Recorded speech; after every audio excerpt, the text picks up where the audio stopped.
Hi, I'm the Beauty Professor, and you can find my beauty blog at www.beautyprofessor.net. Today I'll be doing a brief tutorial on how I like to apply my Tom Ford Traceless foundation stick. I have used a great deal of foundations this year, but I can attest to the fact that this definitely ranks in my top 3. So I'm excited to share how I like to use this product. For the sake of full disclosure, I am wearing some makeup already. I have the Illuminate de Beauté Peau Vierge, which I've reviewed on my blog. It is always my first step in skincare, and it acts as a primer and an illuminator, and it's lightly tinted as well. I'm also wearing a little bit of the Illuminate de Beauté Peau Vierge Concealer Correcteur in number 2, which is a great kind of pale beige. I just dot it under my eyes to even that area up. Also, because I do have eye makeup on, I have my Dolce & Gabbana liquid liner in Black Intense, which is shade number 1. I'll be doing a full-blown review of this product soon. These liquid liners cannot be beat in terms of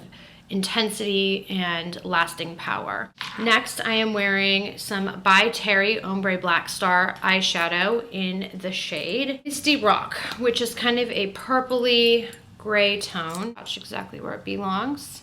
There it is. And I only have it in my under eye region. There's nothing on top. My lids are clear. Finally, I am wearing some mascara. It is the new Guerlain Maxi Lash, which is amazing. It definitely requiring its own review, but I do have some on my lashes.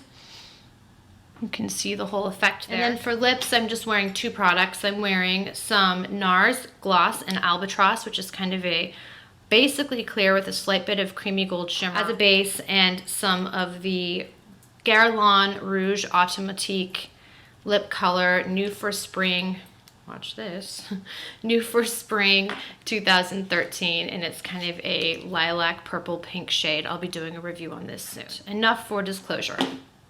So we're focused on the foundation step in getting one's face ready. And so as I mentioned before, I'm going to be using the Tom Ford Traceless Foundation Stick in 05 Natural. There it is. The shade 05 Natural is a perfect match for my light to light medium olive skin tone with slightly yellow undertones, and my skin definitely is lighter now than it was in the summer despite using copious amounts of sunscreen. This is the swatch. With just one swipe, it does have medium to medium full coverage, which makes this a really utilitarian product. Some things that I love about this foundation include the fact that it's incredibly portable. It's always in my makeup bag and my purse. In addition, this tends to give very good coverage. It is natural looking, and it lasts for the entire day until I decide to take it off. And I've never had such a long wearing cream foundation in a stick form. So here's how I like to apply this. First, I just pull my hair back, and I do this very quickly in the morning. I'm going to take the stick and just wind it up a slight bit. And I would like to note that this is a very substantial stick of foundation. The Nobara stick, the Bobbi Brown stick, both of those are much thinner, as well as the Chantecaille, much thinner in nature, in diameter. This is very hardy. This is almost the size of maybe like a silver dollar. So all I do is I just take a swipe, and I'm just gonna run this down the 4 areas of my face across the perimeter, and then down my nose, and a little bit right there. Lovely, right? Okay. So I take my Sephora Pro Flawless Airbrush, this is number 56, to just buff the foundation into my skin. And that's what I'm going to do. I'm just going to do circular movements and just buff it in. You can see it's already creating great coverage.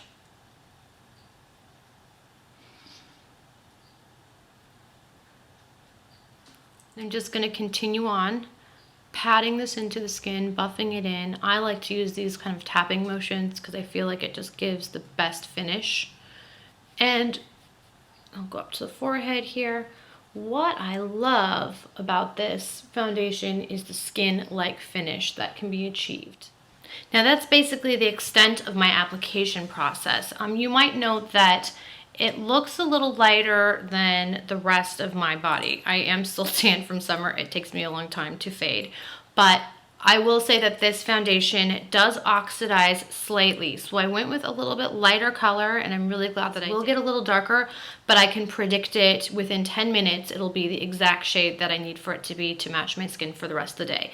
The beauty is that it oxidizes within that span of time rather than progressively throughout the day, making you end up a color that's so off from where you originally started.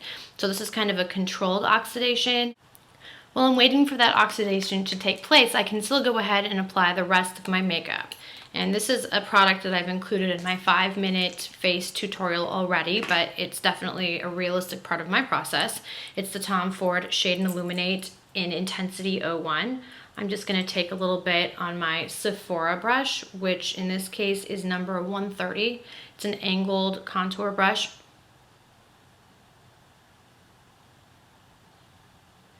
Sucking in my cheeks and adding a little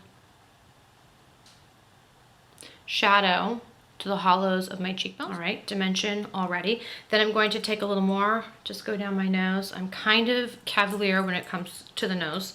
I'm sure I could really step it up and take my time, but I'm usually pretty quick about it. I'm down to the chin, across the jawline. All right, and it's already, I think you can note, it's evening out. This is in real time. It's evening out already. Next, I would just go ahead and put a little bit of Rouge Bunny Rouge bronzing powder in at Goldcombe on my contoured area. I like this to kind of set the powder. Otherwise, I have cream on top of cream. The only thing I'm missing is a little bit of blush on the apples of my cheeks. But please, I'd love for you to note the excellent skin finish of this foundation in the meanwhile. Got a little glow, but there's no perceptible shimmer. It just looks like really perfected skin. Okay, so now I just apply a little bit of Tom Ford Frantic Pink to the apples of my cheekbones, warm things up just a little bit. This is a very, and I've gone over this in my 5-minute face tutorial, very pale pink blush. It's good for someone who might have a slightly heavy hand when it comes to applying blush, and that definitely is one of my issues. So I like to use something light, and I just put it in this area here, concentrate on the apples of the cheeks. And now my face is basically done. I tend to not set this foundation with powder. I don't think it needs it. I like the skin effect. I like the fact that it's not completely matte, but it's not overly dewy. I note that it doesn't get really, really dewy as the day goes on. It just continues to look like normal skin, natural skin, but an excellent kind of superior version of that. The only thing I might do is add a little bit of highlighter or illuminator, and there's a few different types I like. For the sake of brevity, I'll go ahead and use a product that's already in my immediate vicinity, and that is the highlight part of the Tom Ford Shade and Illuminate palette. I'm just going to take a little bit of this product and tap it onto my upper cheekbones. I don't usually use a brush for this, just my fingers usually do. A little bit across here, add some glow, maybe a bit above here at the hairline, slight bit down the bridge of the nose, a little bit in there, maybe a touch in my Cupid's bow area, and boom, I'm done. This is subtle. The camera might not even pick this up at all, I don't know, but it is generally my last step. That is how I like to use my Tom Ford Traceless Foundation Stick in 05. The shade is Natural. I am so pleased with this product. My husband picked it up for me while he was in Las Vegas a couple of months ago. It was a nice surprise. Well, it wasn't a surprise because I told him what shade I wanted, but it was lovely nonetheless. And in terms of foundation, as I mentioned before, I have used quite a copious amount of formulas, and this definitely ranks in my top 3 or 4. It is fantastic for those who have combination skin because it's neither too dry nor too dewy or oily. It's great for people who are looking for medium to medium full coverage. It does go on medium, on the fuller side of medium, but can easily be built to full coverage if you want. And I love the fact that it can also be used as a concealer. So if you have foundation on and you just need to add some more of this in an area that requires a little more coverage, you can do that very easily. It's incredibly purse friendly, stays very clean and very intact. I hope you've enjoyed this tutorial on how I like to use my Tom Ford Traceless Foundation Stick. Please find me at my blog, which is located at www.beautyandthebeast.com. beautyprofessor.net.